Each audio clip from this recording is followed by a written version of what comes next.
So I used to conflate joy, and I still do sometimes, joy with pleasure.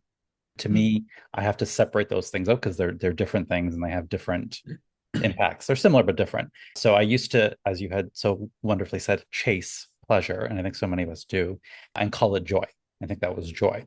So back in those days, that was sex and getting drunk and partying and having a good time and all that good stuff, which is fine. There's nothing wrong with it. Mhm. But those were more like quick dopamine hits. Maybe felt joyous in the moment, but it was really just chasing pleasure because it never really lasted. And I was always left feeling like I need more. And it wasn't like a fulfilling, nourishing sense of joy. It was Yeah. just kind of like, yeah, like a quick hit, like a dopamine hit of pleasure.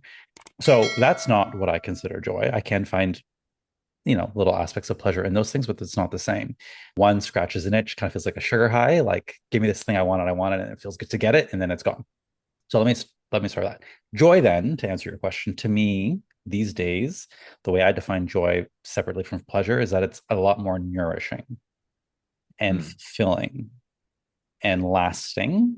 Not in that it needs to be this big, grandiose thing. It really doesn't. It could be the most simple, ordinary thing. It often is, to be honest. And it's usually, even if it is something simple, it's tied to something meaningful. So, for example, if I go for a morning walk, which I like to do when the weather and time allows me to, it's the most simple thing. I would just walk outside, I go a few blocks down the street, and I come back.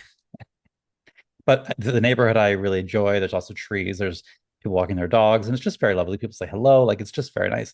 And so that's kind of tied to a deeper meaning for me when I think about it, of like community and feeling safe and nature and the trees and people looking at people's gardens. Like Mhm. it's the simple thing, but there's something tied to it that's more. It's tied to a deeper core value, shall we call it that? And it lingers longer. Like I go for Yeah. that walk in the morning, and I feel like pretty set up for my day because I'm going to have a busy day or whatever's going to happen is going to happen in my workday. But that walk would have grounded me and kind of given me a good base to go by. Yeah. So if I could use an analogy, one would be like pleasure to me is like a sexy one night stand with a guy that you think is hot. That's Mhm. good and lovely, but then he walks out the door.